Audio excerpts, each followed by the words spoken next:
Il était une fois, dans un petit village nommé Massissi, au cœur d'une grande forêt africaine, un peuple qui vivait en paix. Les maisons étaient faites de boue et de paille, et la rivière chantait doucement non loin des champs d'igname et de manioc. Chaque matin, les hommes partaient chasser. Revenaient avec du poisson, criaient les enfants en riant. Et du miel, ajoutaient les femmes en plaisantant. Le soir, tout le village se rassemblait autour du feu. Joël, raconte-nous une histoire, demandait le petit David. Une seule, après vous dormez, répondait le vieux chef en souriant. La vie était douce, jusqu'au jour où une étrangère arriva. Une jeune femme entra dans le village, silencieuse. Qui est-elle? Murmura Mama Kofi. Regardez comme elle est belle, dit une autre. Le chef Joel Esavenka. Bienvenue à Massissi. Comment t'appelles-tu? Esther, répondit-elle doucement. D'où viens-tu? De la forêt profonde. Elle ne dit rien de plus. Elle cache quelque chose. Chichota Unvielam. Ou peut-être protège-t-elle son passé, répondit Mama Kofi. On lui offrit une case. Esther remercia d'un sourire. Le lendemain, les femmes préparèrent un grand repas. Esther, viens manger avec nous. Merci, mais je ne mange que des aliments crus. Un silence tamba. Pas de fufu, demanda Mama Kofi. Non. Pas de soupe. Non. Même pas un peu. Même pas. Le petit David tira, sans peine. Pourquoi? Le feu rend la nourriture bonne. Esther s'agenouilla à sa hauteur. Le feu change les choses. Moi, j'aime les choses telles qu'elles sont. Les enfants échangèrent des regards. Elle est magique, murmura l'un. Ou bizarre, répondit un autre. Un soir, un rugissement fit trembler le village. Allons, cria quelqu'un. Cachez les enfants. Mais Esther marcha vers la lisière de la forêt. Reviens, cria Joël. C'est dangereux. Un immense lion apparut. Le village, retin son souffle.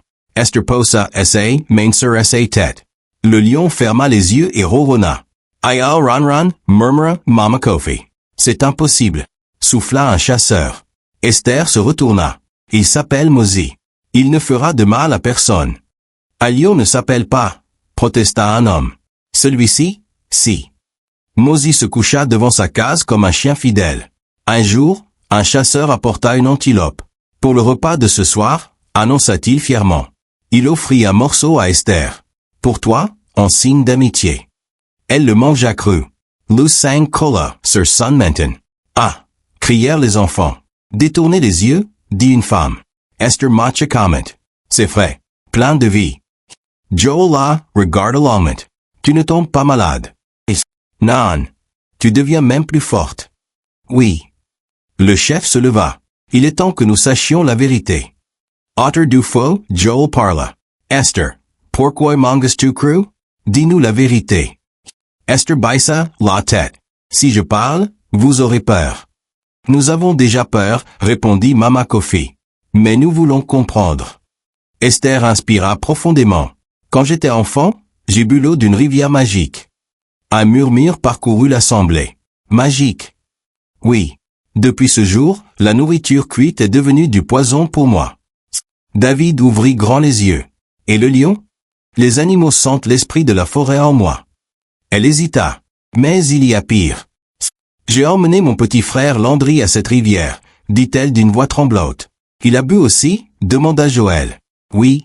Et la magie s'est brisée. Les villageois se rapprochèrent. Que s'est-il passé? Murmura Mama Kofi. Il est devenu une créature, mi-homme, mi-bête. Un cri d'effroi s'éleva. Où est-il maintenant? Dans la forêt? Et il me cherche. Un sanglot profond résonna dans la nuit. Vous entendez? Chuchota David.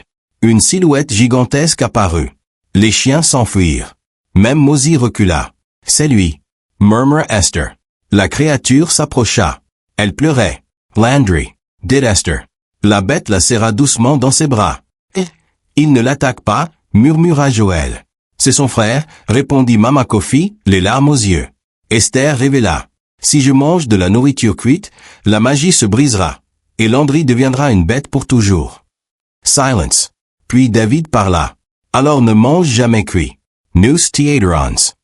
Mama Kofi posa la main sur son épaule. Tu n'es plus seul. Joël leva son bâton.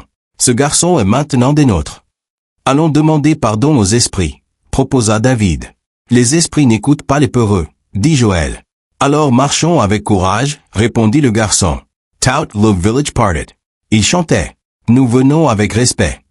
Nous venons avec amour. Les esprits apparurent dans la brume. Pourquoi venez-vous? Pour demander pardon, dit Joël. Le garçon doit payer, répondirent les esprits. David Esavanka. Il n'a rien fait. Il aimait sa sœur. Mama Kofi ajouta. Si l'amour est une faute, alors nous sommes tous coupables. Les esprits restèrent silencieux. Puis ils dirent. L'amour est plus fort que les règles. Le garçon sera libre. Mais tous deux resteront enfants de la forêt. Landry reprit forme humaine. Sœur, dit-il pour la première fois. Esther pleura, de joie. De retour à Massissi, Joël déclara. Que cette histoire nous apprenne à ne jamais juger trop vite. David ajouta fièrement. Et à toujours aider ceux qu'on aime. Mama Kofi sourit. Et à respecter la forêt. Esther regarda Lucille. Merci. Mozy rugit doucement, comme pour approuver. Et depuis ce jour, à Massissi, on raconte l'histoire d'Esther. La femme qui mangeait cru par amour. Le frère sauvé par la compassion.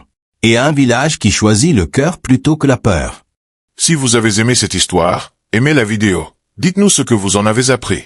Et abonnez-vous pour plus de récits inspirants. Merci.